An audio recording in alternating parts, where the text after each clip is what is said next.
All right, welcome in everybody. It is Thursday. It's time for full court press.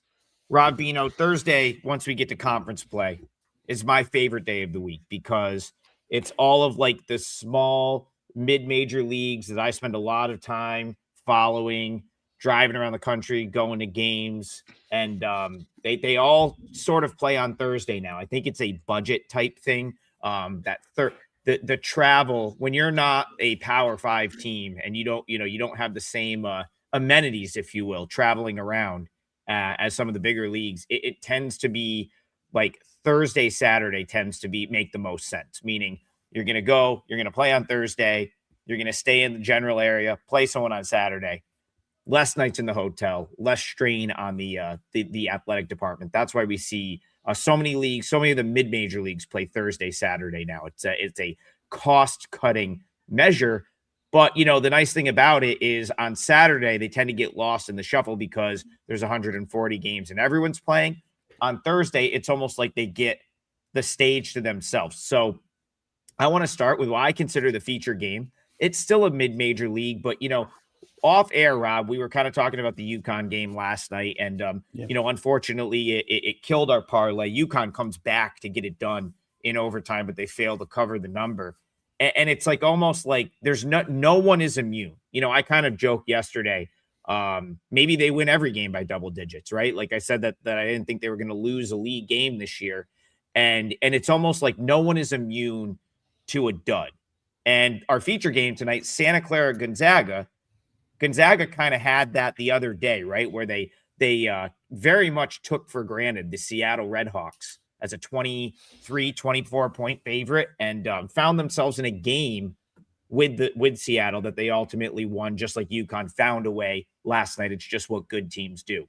Um, Gonzaga now a big favorite at home tonight against Santa Clara at the Kennel. Do you think they got the dud out of their system, and do we see them run it up here? Well, I think it's a bad matchup for Santa Clara, only because everything that Santa Clara does really, really well from an offensive standpoint, Gonzaga defends either just as well or better. So it's going to be difficult. Santa Clara mostly an offensive rebounding inside the arc type team. You don't get a lot of offensive rebounds against Gonzaga. You don't get a lot of clean looks inside the arc against Gonzaga. Santa Clara can still shoot the three a little bit, but they become a little more 2-point dependent this season. And if I flip that over, everything Gonzaga does well offensively, Santa Clara defends at like a mid-tier level. So it's hard to make a real case for Santa Clara fundamentally. They've shot the ball really, really well in their last four games since conference play started. 64% from the field against Oregon State, 54 against Portland, 49 against Pepperdine, and then 50 against San Diego. Those are really good shooting days for Santa Clara. Certainly Gonzaga, Mark Few takes note of that. Their defense, just to give you the contrast to that, their defensive numbers since conference play started, they allowed only 34% to Pepperdine, 36% to Seattle, despite the fact that it went OT, and 30% in their last game to Loyola Marymount. The sort of outlier is the game against San Diego, where they allowed 52% and got up and down the floor in a 99-93 game. So Gonzaga's had a couple of close calls here, which would make you believe that perhaps the price tag is too high. The matchup tells me that if they want to, the price tag isn't too high. I wonder about the total here at 165 points. I think it could end up being an under in this game. I think maybe the defensive side of Gonzaga comes out here at home, and perhaps Santa Clara defends enough to hold, let's say, Gonzaga to 85 or less. If they do that, this game probably stays under. So that would be my initial look at him, is under 165. I don't really have a firm opinion on this side because, as you just heard, I kind of make cases both ways. I make the case that Gonzaga's had 2 out of 4 close calls despite being the superior team in league play so far. And Santa Clara's just shot it so well for 4 straight I wonder if against this defense that number doesn't come down drastically. We'll see. Yeah, I think that's fair. To think that like the spread is my number came out very close to the number here.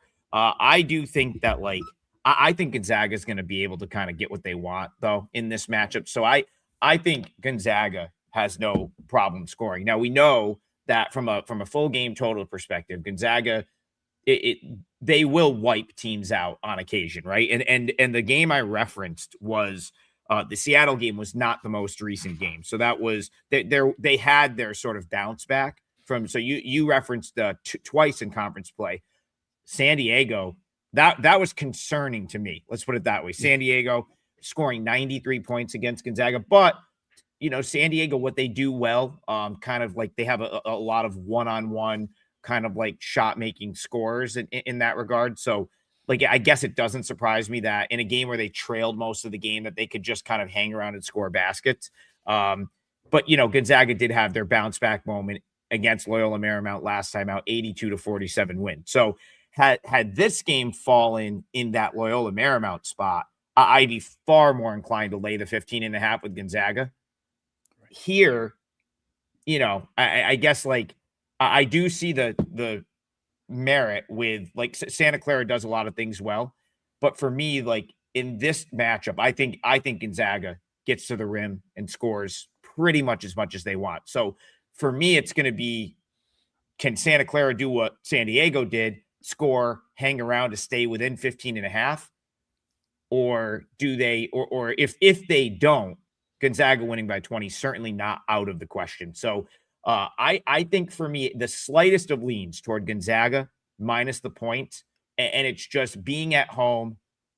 The fact that I think that they're going to score with relative ease against Santa Clara, who is going to let them get up and down, who's going to let them get to the rim, would put me on the Gonzaga side, but not something I'm going to bet personally. It's just I know a game. This is the Drew Martin degenerate special, Rob. It is the last game off the board. It is the last game off the board. And because of that, and because it's on ESPN2, and Gonzaga is, of course, a national power at this point, it had to be the feature game. Coach 4040 says Gonzaga team total over. Like, yeah, I mean, I'm certainly not betting Gonzaga team total under. That's for sure. Not with what I think the pace is going to be. Anything on that, Rob? The team total? It's just the game kind of, to me, Adam, to throw a number out there, the game just has the makings of like an 86-70.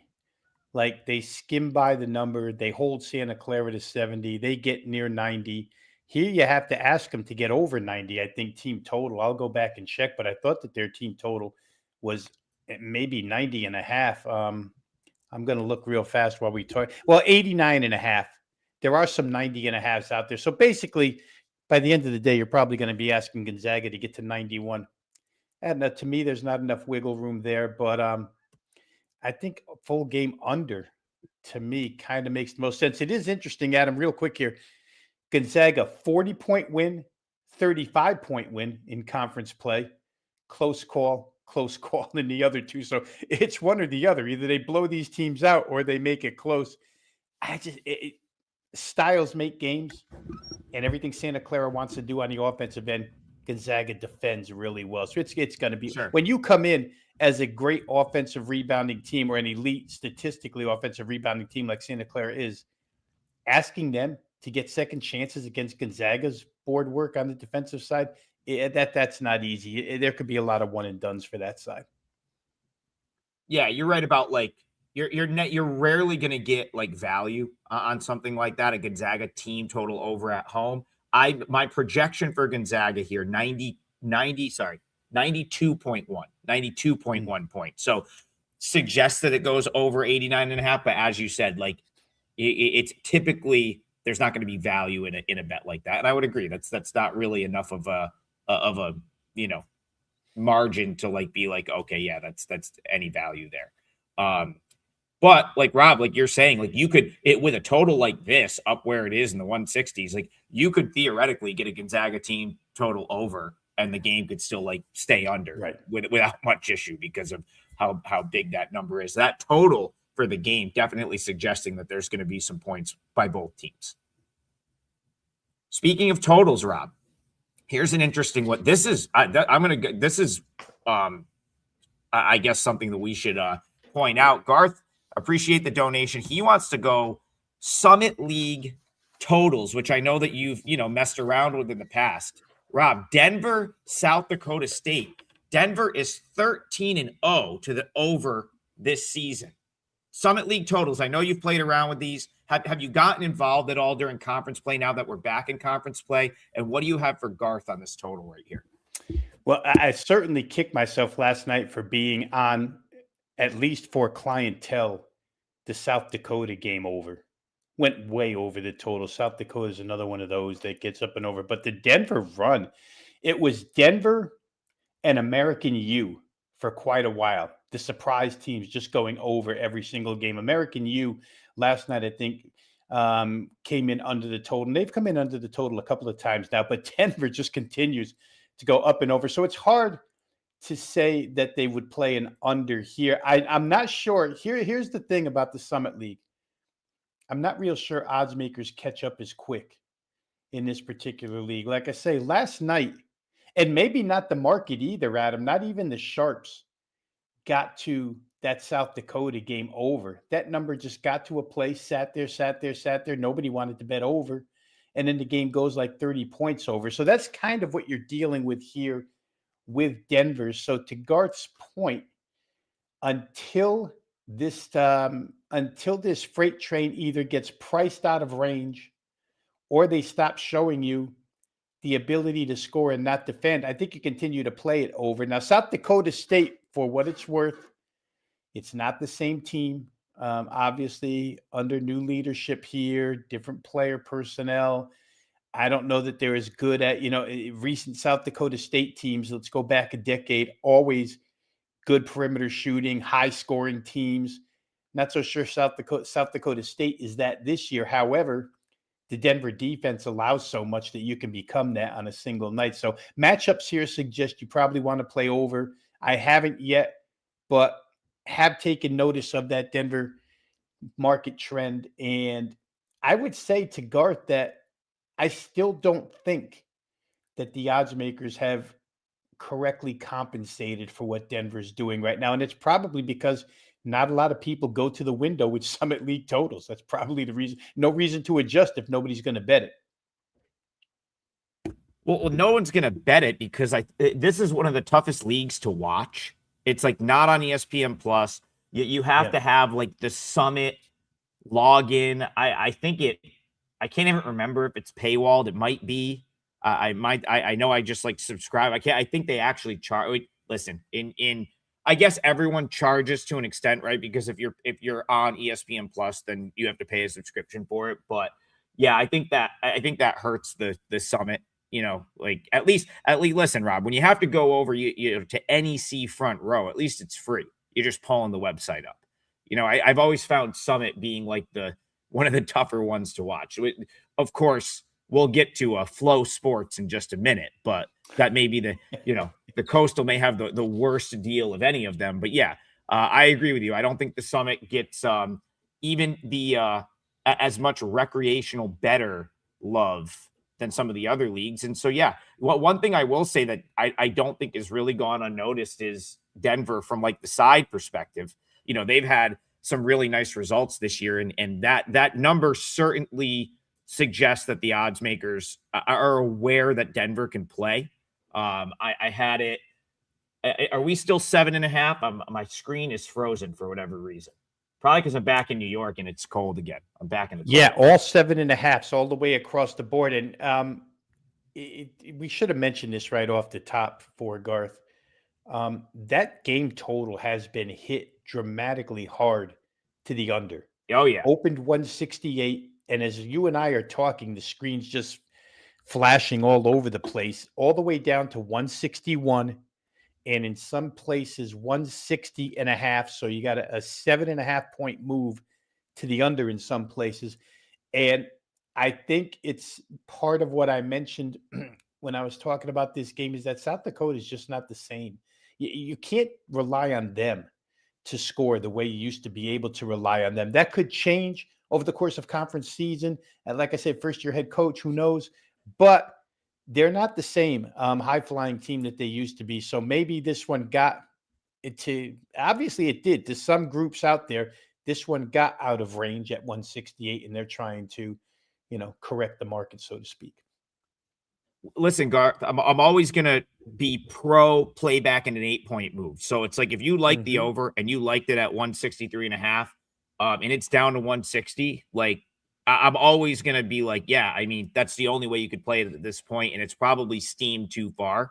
As far as like just this game is concerned, South Dakota State last time out loses in Grand Forks to North Dakota. Like if you want like a barometer for like where this program is right now without Eric Henderson, who's now the coach of Drake, like when was the last time they lost to North Dakota? Yeah. Right. I mean, I don't know. It's probably been years, unless it was like one of those surprise freak results. They haven't had many losses like that recently. So I understand, like looking at this, you're like, man, it's only 7.5. They can bounce back here. That's that's like there's some appeal to that, right? Them coming back to Brookings where they historically play very well. But I think historically is the key when you're talking about South Dakota State. This just isn't the teams that South Dakota State has had year in and year out. And Denver's done some interesting stuff, Rob. They hung around with Seattle. They hung around with Washington. A win on the road against Montana State. They beat Colorado State as a big underdog. That win looks even better now. And then you talk about win at Northern Colorado. That's a good win.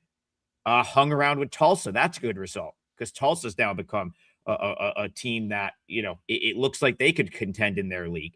And then over the weekend, they go to St. Thomas and cover as a double-digit underdog. So I think the market definitely has adjusted to Denver, right? Like 2 weeks ago, this would have been 10.5.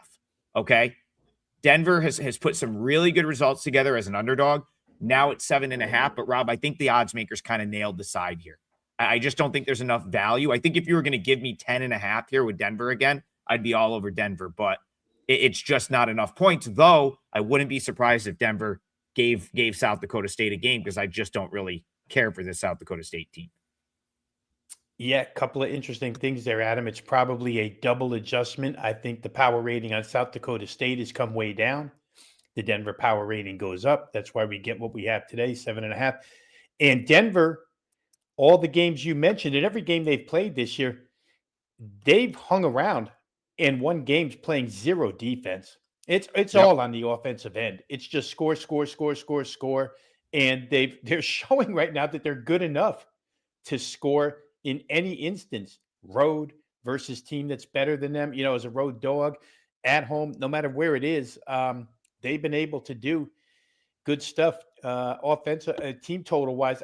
You know what? I should look that up for Garth real quick. And then we'll wrap this up because as much as I like the Summit League, we don't want to spend all day here on the Summit game. But team total for Denver looks like, where the heck is it? And while you look that up, listen, hey, we spend the time. Listen, if you're gonna donate to the show, we're gonna hit your game, and it's equal opportunity handicapping here. Doesn't matter if the Summit, doesn't matter if it's the Big Ten. Every game deserves, any game deserves the same treatment. So we're gonna go into detail, especially if you're gonna donate to the show. It's much appreciated. Rob, did you find what you were looking for? 76.5 seems rather low for a Denver team total. So, for Garth, who is asking the question, maybe go ahead and throw that on your short list and dig into that a little more. But that could be a potential play here. Denver to get to 77 against anybody is become commonplace this season. Yeah, we have the chat kind of make our very intelligent chat. I always compliment the chat. We have probably one of the smartest chat groups that comes in here every day that of any show I've ever done. Making a good point, where this game is lined, if it's close, like this definitely feels like the type of game you could get some extension in, and that could only help the over if that's the case. All right, Rob. Unlike the game we talked about earlier, the game we talked about earlier at 15.5, Gonzaga, Santa Clara, you may not get that extension, which would help your under if Gonzaga is up by 16 late, like the spread indicates. All right. If you have taken out a second mortgage on your house and you have a Flow Sports subscription, you can watch this next game at 12:30 p.m. Eastern time. I don't know why the Coastal Athletic Association feels like that that they should be behind this kind of paywall, but they are. And Flow Sports, I've said on a number of occasions, it's just one of the worst things out there in sports that you have to essentially pay $30 a month to watch Hofstra Towson or whatever it is. But that is what we will do, and it is a 12:30 a.m. Eastern game or 12:30 p.m. Eastern game. And before I get into this, I will say, listen, this is gonna be my parlay leg.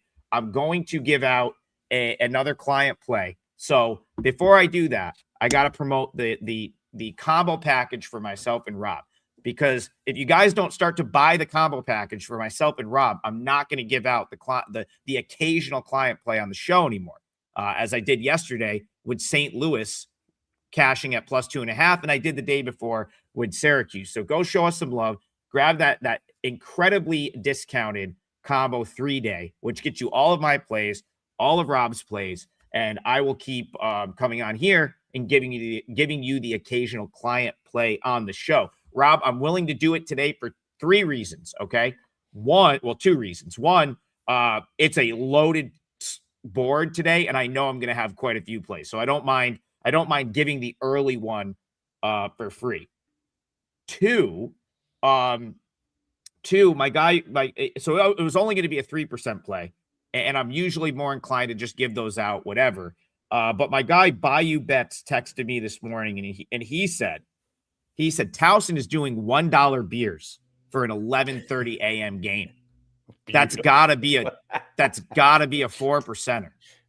And at the same time, so I gotta be honest, I put the 3% in. It moved a little bit. I said, all right, well, I can't add an extra unit when the number has gotten out of range. But there's been a little battling on this one. I wonder if there's kind of some two-way sharp action here. You had Towson get hit up from -1 up to all the way up to 3. I maybe even touched 3.5 some places. A little bit of a counter buy with Hofstra has knocked this back down. So right now we're right in the range where I played this for clients. I played Towson -130, which is actually, you could probably even get -125 or -120 on that Towson money line right now. And this kind of fits the pretty much what I've been having success with on this current run since the first of the year. And I'm kicking myself because I played Ole Miss +4.5 yesterday and totally went against what I said, taking those 4 to 7 point underdogs. And it cost me. I'm very upset with myself for doing that. So recalibrating, coming back in, and I'm looking for these games where I think I'm getting the home team, or not necessarily the home team, but the better team at almost like a pick 'em price. Now, Rob, I think you could argue here that Hofstra might be the better team. Okay, I think you could argue that. But I do think you have to respect basically every person that did that had a conference outlook power ranking preview for the Coastal Athletic Association and that ranked Towson number 1, right? So we talk about coming into conference play, a clean slate. If you're Towson, the slate is no longer clean, Rob. They've lost their first 3 conference games. I don't like getting too caught up in the spot, but is Towson really going to start Coastal Athletic Association play 0-4 after being the league favorite coming into the season? Historically, Hofstra's been a good matchup for them, and the way they sort of will bully teams on the glass. I like Towson here. Do you agree or disagree? I don't think I agree or disagree because I couldn't come up with a side on this. My first inclination, Adam, was to play Towson because of the defense and the style. And probably the style takes Hofstra out of a little bit of what they like to do. Not that they're an up-tempo team under Speedy Claxton, but they go quicker. Nobody goes slower than Towson, basically. 362 in adjusted tempo, so there's 3 teams that do. Then, as you mentioned, another part of the handicap was the desperation spot. And it's really weird to say desperation here in the first week of January, heading into the second week of January. But 0-4 is tough to come back from. I mean, obviously in conference tournaments, you could be seeded anywhere and win a conference tournament championship. But if you want to be regular season champ of the league, it becomes really difficult. The problem I have with Towson is the last game they played against Monmouth is kind of disturbing. It was a miserable shooting performance. Now, I'm a guy, I come on here every day just about with one game that we talk about where I preach bounce back. It's part of my handicap. If I see a good team underperform, I think they're going to bounce back the next time around.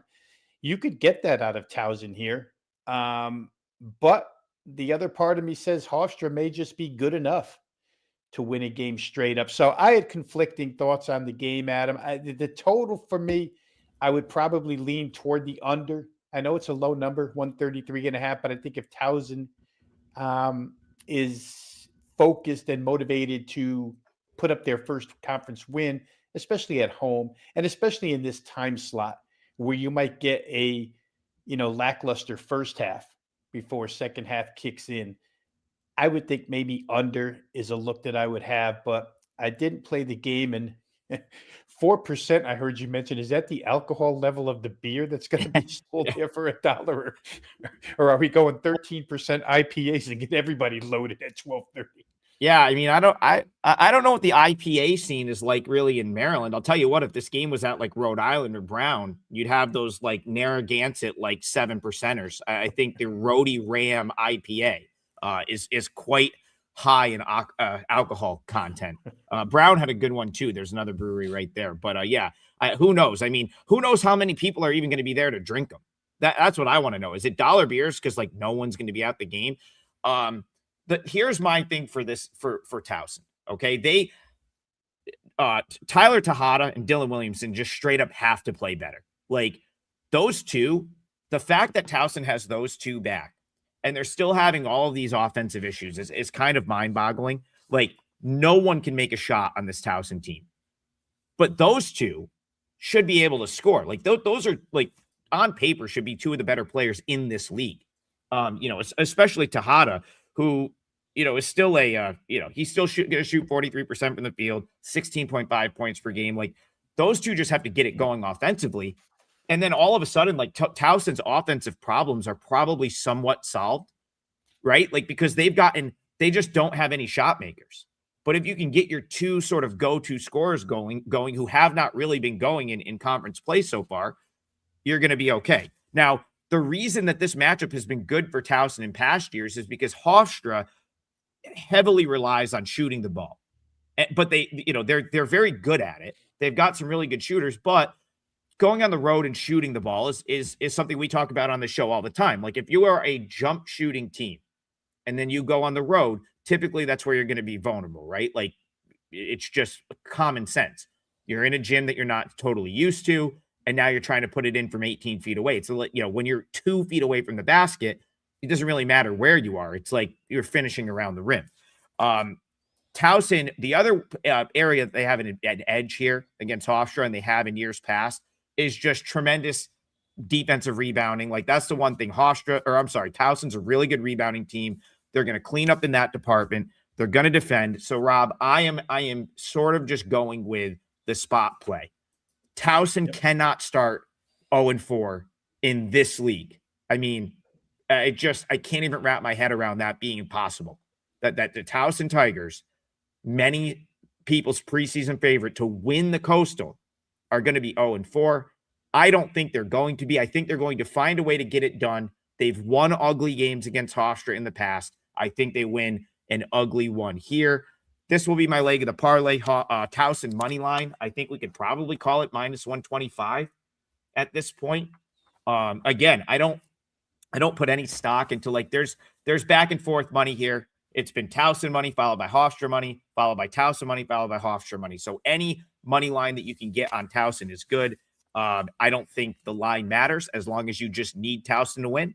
I think we're going to get a Towson win, and Towson money line will be my leg of the parlay.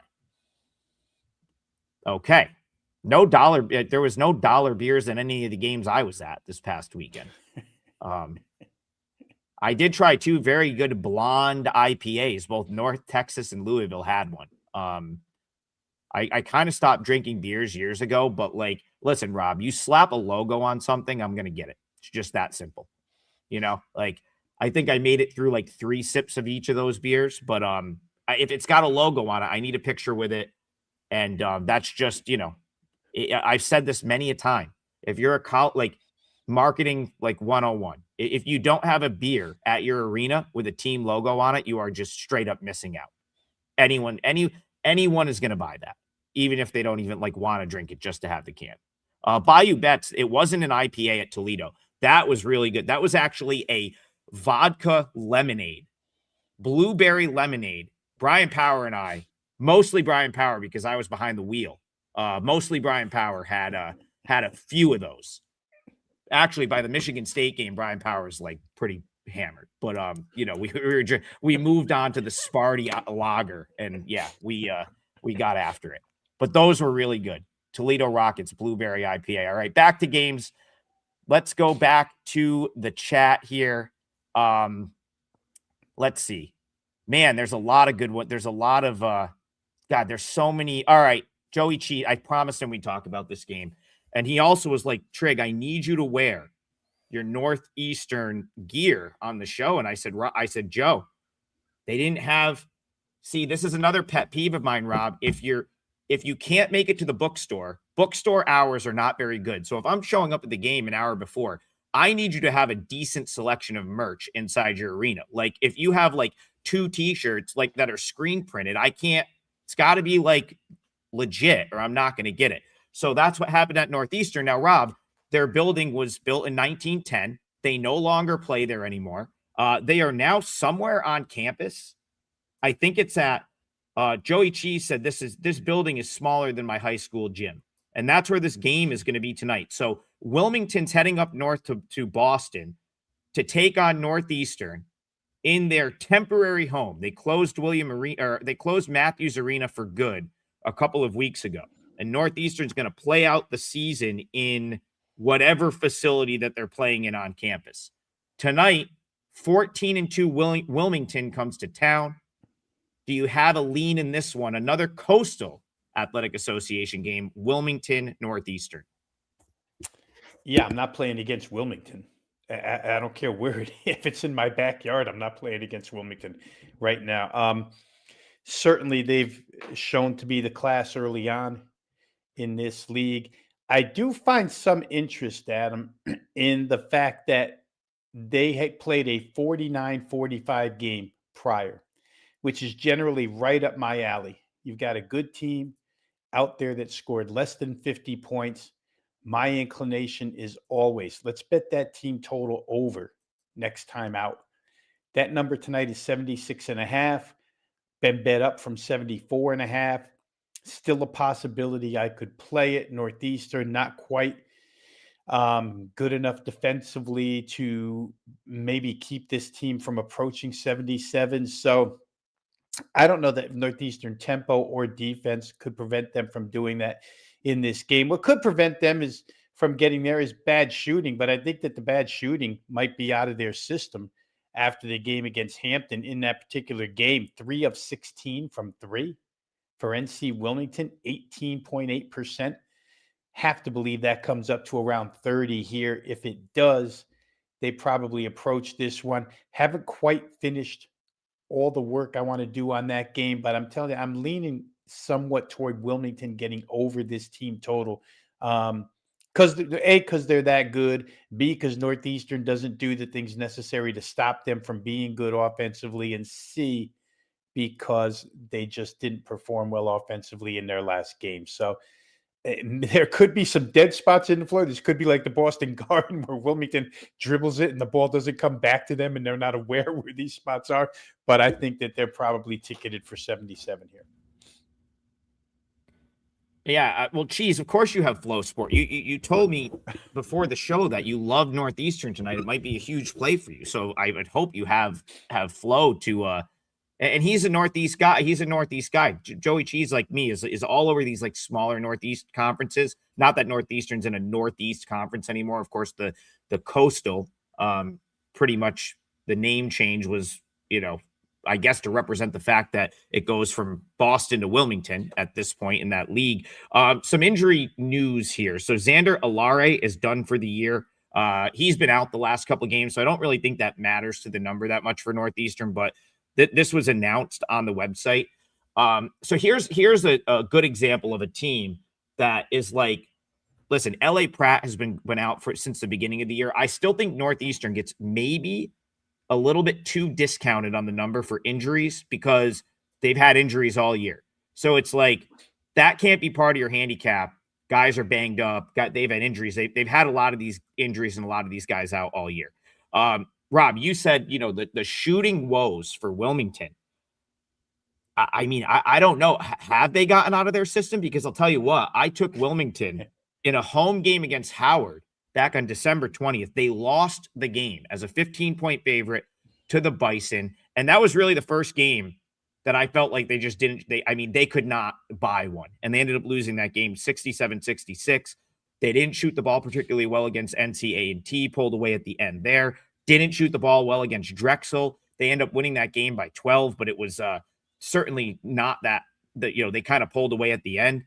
49-45 against Hampton. That's real concerning for me. UNC Wilmington, I believe CJ Luster is pretty much done for the year. He has never stepped foot on the court for them. He was one of their big portal gets from Stony Brook, and he's never played. It looks like they're going to redshirt him because of his injury. So even though he's never played, I know that they were anticipating getting him back. Jonathan Lamont finally stepped on the floor in Wilmington's last game. He played 9 minutes against Hampton, didn't really do much. And from what I do know that I have a good contact down at Wilmington. I know that the goal is to really ease him back in. He could be so Jonathan Lamont, I believe he started his career at Maryland. Last year, he was one of NCAA's better players, which, is actually pretty impressive when half his team was trying to throw games. So the fact that he had a good season there while half of his team was point shaving is pretty good. I think he could be a huge piece for this Wilmington team, but I'm pretty sure that the goal is to ease him in very slowly. So this could be a spot. I know Joey likes Northeastern. I actually don't hate Northeastern plus the points here. I think Wilmington is a team that has the aspirations are to get to the NCAA tournament. And this is a deep roster. Lamont will be one of their better players when he's back to full strength. But right now, I don't know that they fully have their rotation set. And then the other problem here, Rob, is they have not shot the ball well, and they're going to go play this in a rec center, basically. It's not even at Matthews. So this is going to be the first time they're stepping into this, whatever it is, small gym on campus. And I don't know. That's just not the scenario I want for a team that hasn't shot the ball well in 3 weeks. So Northeastern to maybe make this a sloppy game, +4. Joey, I don't hate it. It's not going to make my card, but I don't really hate it. It's that'll be an interesting game. Could see a Northeastern upset right there.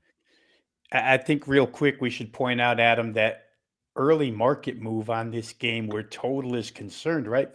They've pushed it up 5 points, 143.5 all the way up to 148.5, as if they know the rims are friendly in this building already, because off of and analytical stuff, you wouldn't project this game to be near 150, but it keeps going up. So we'll see if there's pushback on that number. But right now we see a lot of over money, no money on the side, and fair slight amount towards Wilmington, but a lot of money on this game to go over.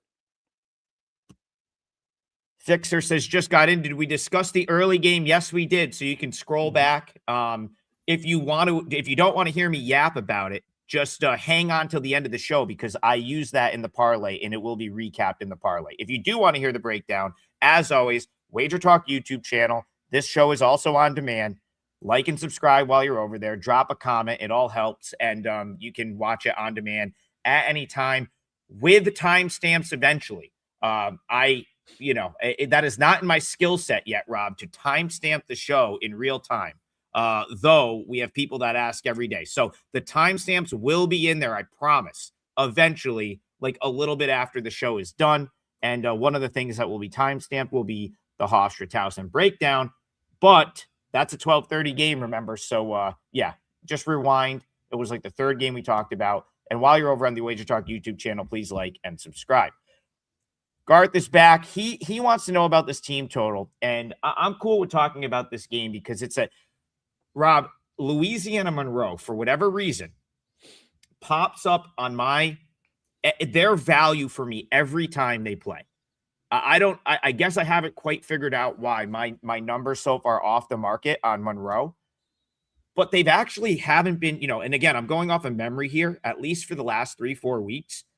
I feel like they've been kind of a cover machine because they're always, I jot them down.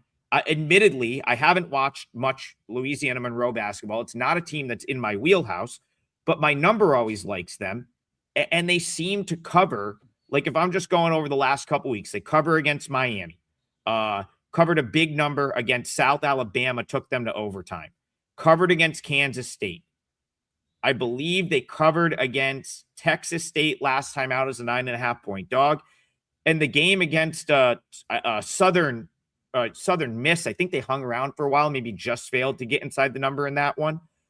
We already have a rematch between this is kind of interesting, early January, and we're already looking at a Sun Belt rematch here. These two teams have played. Louisiana Lafayette won the game 76-62 at Monroe earlier this season. That was a game that they didn't cover. But I guess my point here is Monroe's been really scrappy as a dog, especially a bigger underdog. And plus 7.5 here against the Louisiana Lafayette team. That's nothing to write home about this year, Rob. 3-13 in their own respect. So I would have to lean with my numbers here and lean toward the dog. Monroe plus 7.5. Garth wants to talk about the total. Do you have anything specifically for the team total over? Garth, I think we're correlated a little bit there. If I like the dog plus 7.5, to get there, it's probably going to have to go over 66.5. What do you think about this one, Rob?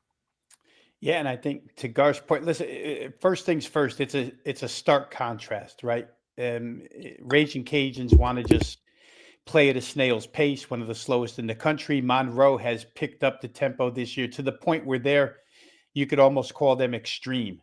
40th fastest adjusted tempo in the nation offensively, only scored 62 the first game.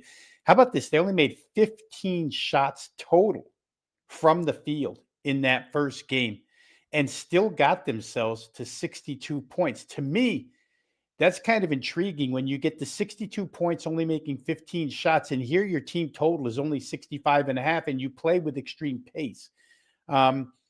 They got Texas State to play fast. It's a second time around. I say this a lot in both college football, college basketball, NFL football, NBA basketball, college basketball. Coaches love to fix what went wrong the first time around, and they can study the game film. And I'm pretty sure Monroe, 14-point loser, only making 15 shots, can go back to the tape and find ways that they can score 4 more points and get over this team total. So I'm kind of with Garth here. I mean, it wasn't something that I had on my short list, probably because I didn't really notice the team total until I just looked it up here after he posted it. And at 65.5, I'd have to agree with him. It looks way too low. There's a price to pay with it in some places, but you can get as cheap as 15 cents attached to a 65.5. So for me, again, a lot went wrong for UL Monroe the first time. They played at Louisiana's pace somewhat. They didn't make shots, got to 62. You're asking for 4 more here second time around. I'd be very, very surprised if they didn't get the 66 in this game. Yeah, you remember Who Wants to Be a Millionaire? When you could phone a friend. Yeah, I wish I could. yeah. I wish I could just patch Bayou in for 1 minute, like Regis. Hey, we need to call Bayou here, patch him and get the 1 minute just to ask about these small Louisiana-based teams, because that is certainly his wheelhouse, and it is very much not mine. So I'm just gonna pull up what he says here. Louisiana beat Monroe the game after Coach White got thrown out of the Southern Miss game. I mean, what other show are you getting that type of, that is just a great nugget right there. That was a ULM. That ULM game was a rally he's talking about for Louisiana Lafayette. Right. This is now, so that was a good spot for Lafayette. This being probably a lesser spot for them. Now they're a home favorite. Once again, My number likes Louisiana Monroe. It seems to every single time this team plays. I'm only at 6.8 here. So again, it's not a huge difference, but it's my number is shading to the Monroe side. So I lean toward Monroe. And Garth, if I'm going to lean toward Monroe, I could only lean toward the team total over, because as you know, when it's an 8-point underdog, like a lot of times there's some correlation there. If you're going to cover that number, chances are you're going to have to hit the team total over that's already being like sort of shaded toward the under, which would be in this case. So I'm with you, Garth. I like your look on the over. Me personally, I like the Louisiana Monroe side look a little bit better. I don't think there's a big enough edge there to make my card, but it is, it's kind of something that it definitely worth the look if you want to bet that game. Real quick, Rob, just for Garth, Adam, in conclusion on that one, last 12 games Monroe has played, 11 of those have gone over 65.5 team total. Wow. So again, 11-1 above this number in their last 12. The pace has a lot to do with it. I'd have to agree with Garth on that one. Louisiana Monroe looks like a very bettable team total over. Rob, I'm going to give you the floor in a minute to discuss your parlay league. So I'm going to give you about 60 seconds to think about what game you want to talk about. While I talk fish, yes, this is a Bang energy drink right here. It is peach mango. It's delicious. I love this one. And I'm telling you right now, if any of you have a line, if there's a Bang or a Rain executive that watches the show on a daily basis, or anyone has a line to one of them, if anyone wants to throw the bag at Trig, I will be your spokesperson. Those are my two go-tos. And so if they want to fight out, if I will come on this show and drink a Bang energy drink every day, that is my go-to way to start my day, Rob. It's either Rain or Bang. They're like 1A and 1B. So again, I'm impartial. Whoever, I can be bought, Rob, is what I'm saying. Whoever wants to throw the bag at Trig to be the spokesperson, I like them equally. But yeah, this fish head, this flavor, peach mango is solid. One of the better flavors. All right. After that quick promo for Bang that I'm not going to get paid for, Rob, do you have an idea of what you want to fire out for your parlay league? I do. I'm going to shave this one in half and ISO this game, Adam. It's going to be out west, Cal Poly Slow and Cal State Northridge, a couple of teams we've talked about a bunch, a couple of teams that absolutely love pace up and down the floor. I'm not going to discourage anybody off of full game over here. In this instance, that number is 174.5. It's been bet up by 4 points. But when I looked at it pretty extensively this morning, I find more value in playing the first half over 83. A couple of things here. Poly Slow, last couple of games, has been held far below their offensive average. And a lot of it's due to matchup style, where the two opponents want to go a little bit slower. Cal Poly Slow didn't make enough shots to get the game to the way they'd like it to be.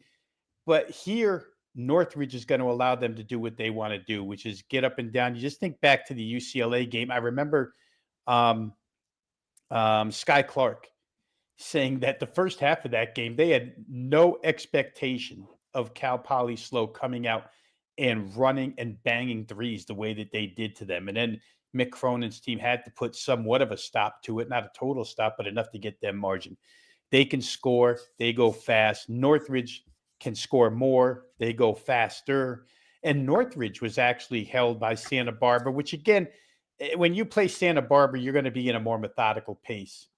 They weren't allowed to really break out and do what they do. So I always say styles make matchups. To me, this is a game full of opportunities for scoring. I don't see a heck of a lot of defensive resistance on either side of the floor here.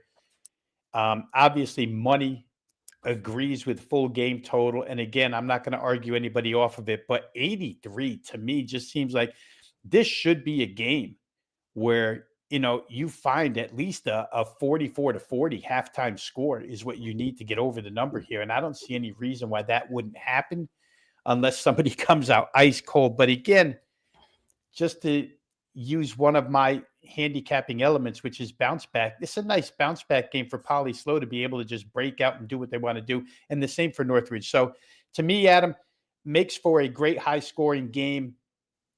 Full game over, still available if you want to play it. But I think that first half shows more value. So for me, it's going to be first half total over 83. Cal Poly slow, Cal State Northridge. Rob, I know we talked about this off air. I can't remember if we ever actually brought it up on the show, but I said it would come up at some point this year. I think Northridge put those black walls in their gym because they are such an offensive oriented team that it gives them, it's almost like if you watch a Northridge game at what I think they still call the Matadome, which is awesome, by the way. That's just a great name for a facility. I think it's now branded whatever bank, all these places are something bank arena, but like it used to be the Matadome, and they put these black, almost like backdrops in. I don't think I've ever seen anything quite like it at any venue that I've been in, where it's like they almost put a shooter's eye in, similar to a batter's eye in baseball, where you've got like the better fields. Like if you've ever listened to baseball players talk about hitting, they love hitting at Chase Field because there's that huge batter's eye. They love Coors for obvious reasons, but they've got a nice view back there, just nice unobstructed view. That's what you're looking at in Cal State Northridge's home gym. Unobstructed view, dark backdrop. It seems like everything Northridge throws up in this gym goes in. Not to mention they are a very good offensive team. They get up and down. They put a lot of points on the board regardless. But man, it just seems like everything this team fires up in their home gym goes in. I think the visitors benefit from it too. I mean, we've seen some really good visiting offensive performances from teams on the road at Northridge this year. Troy is one that comes to mind. That game was just that neither team could miss. So again, I can't argue with you on that. And it's been in my head for a while. Like, teams are probably going to score when they play Northridge in Northridge because it's a very friendly shooting sort of backdrop. And Northridge is going to play the style of game that allows you to score points. So, Rob, I'm very much with you. That's a great sort of find. Doesn't surprise me one bit that the market is at 174.5 on the full game total, or that it was bet up. But yeah, that first half shouldn't take them long to get going. Doesn't really ever take Northridge long to get going. So 83 for the parlay you're looking at? 83. And that's first half. Okay. And it's 110. Probably because it was bet up off of the 82.5 opener, but minus 110. So we're not paying anything special to get that number. I'll pull Bayou back up again here. Yeah, I mean, the way Cal Poly, they have run out of gas at times this year, but you're really not worried about that in a game like this if you only need the first 20. I'm with you. That's a great call, Rob. There's going to be a lot of shots being put up, and again, very friendly shooting sight lines there in that gym. So hopefully you think a lot of those go in. All right, let's get one more in. Let's see. Let's get one more in here before the horn. Let's go. Here's a good one. Here we go, Steve. This was one of like two I was going to pick. Let's go back to the West Coast Conference. Give the show a little bit of shelf life since I've talked about a game that's going to start at noon. So we got to give the show a little shelf life. Let's go back out west. Seattle, Oregon State, the Beavers at home. Seattle, listen, if I'm Seattle, I've got a call into the league office. Like, we get to the West Coast Conference, okay? This is our first year here, and they fed them like the top three teams in like their first three games. San Francisco, Gonzaga, St. Mary's, right off the rip. Welcome to the WCC if you're Seattle, right? Like, you could not ask for a tougher San Francisco, Washington State, and then on the road, Gonzaga, and then having to go to St. Mary's after the Gonzaga game. That is brutal. That is as brutal as it gets if you're talking about a start to conference play. And now they have to stay on the road up to Corvallis to take on the Beavers of Oregon State. So Seattle comes in 1-3. I don't know. I feel like they've played good enough to be better than that. But hey, it's just hard to get over the hump against a team like Gonzaga, even if you do play well. So Seattle on the road tonight. Are you interested in the Red Hawks here at all, Rob Vino? I am. The one thing that concerns me, well, first of all, what the positive for Seattle is it becomes a step down in class, right? You've just come through road games against Gonzaga. St. Mary's got a taste of what it's like, pushed Gonzaga to overtime, a little bit of confidence there. Like I said the other day, in that St. Mary's game, they just ran out of gas. Those games were spaced by a couple of days. And after going overtime with all that emotion, coming back to play St. Mary's at St. Mary's, just too difficult a task. So you would think that this game, they've had a chance to regroup. Like I say, it's a little bit of a step down in class. It's actually a huge step down in class when you play Oregon State. So I would think Seattle will be ready for this. Part that worries me. Well, let's give you one more positive for Seattle here. Oregon State's the same 1-3 in conference as they are, and Oregon State's 1-3 against lesser competition. Right? They've lost to Pacific, Washington State, and they did lose huge to Santa Clara. But their one win was on this floor, and they beat San Francisco, which is impressive in this league. So you got that little lingering thought that maybe home floor means something to them. I don't think Seattle's probably the better team at this point in time, Adam. If you can go to Gonzaga and do what they did with an A effort, if they bring an A effort here, it's probably a win by a bucket, which is all that's required here. You're a 1.5-point favorite. I get it's a road favorite. I don't know how imposing Corvallis is going to be to them after you've been through the Kennel and St. Mary's. So to me, I think I could make a slight lean towards, or excuse me, that was a first half line. I'm still hooked on first half lines here. Seattle, obviously a 4.5-point favorite, full game. And maybe first half is worth a look, up by a bucket at the end of the first half, because I would expect Seattle to come out with a certain amount of fire here on the road after being beaten the way they were at St. Mary's. Rob, the books love this Seattle team. They've sucked the value out of Seattle in essentially every game since the Washington win. And even in that game, the number moved considerably towards Seattle in that game as the day went on. 4.5, like you're laying a premium on the road right there. But something you said, like Oregon State has not had the crowds that they used to get when it was like big time Pac-12 games in Corvallis. I've been a little bit disappointed turning on Oregon State games this year and seeing like a half full arena.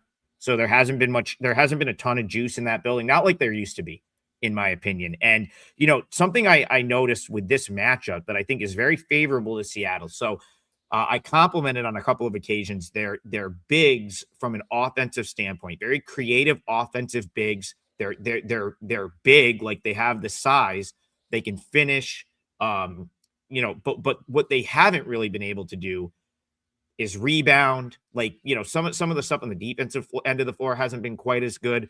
They've gotten crushed on the glass in a couple of these games, but Oregon State's not going to do that.